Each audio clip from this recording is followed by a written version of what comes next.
সংগ্রামের ছাত্র বন্ধুগণ, আজকে আমরা তারেকিয়া পরিষদ কেন্দ্র কমিটির পক্ষ থেকে এই মানববন্ধনের আয়োজন করেছি।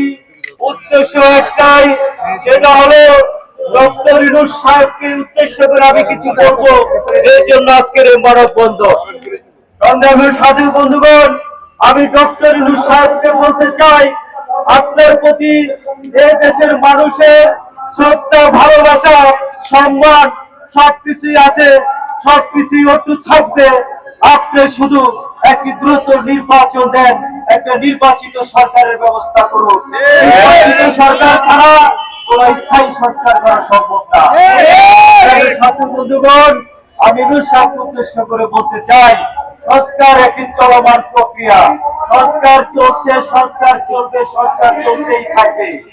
স্থায়ী যে সংস্কার গুলো আছে সেটা নির্বাচিত সরকার করবে। এখন একটা গণতান্ত্রিক প্রক্রিয়া, সুষ্ঠু নির্বাচনের মাধ্যমে আপনি আমাদেরকে একটি নির্বাচিত সরকার উপহার দেন।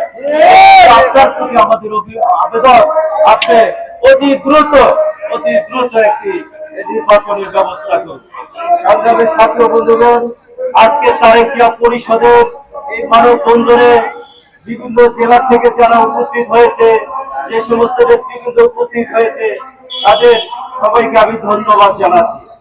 সংগ্রামের ছাত্র বন্ধুগণ, এই পর্যায়ে আমাদের মানববন্ধন কর্মসূচি সমাপ্ত করবে মোহাম্মদ ইমরান হোসেন, সাংগঠনিক সম্পাদক, ঢাকা বিভাগ।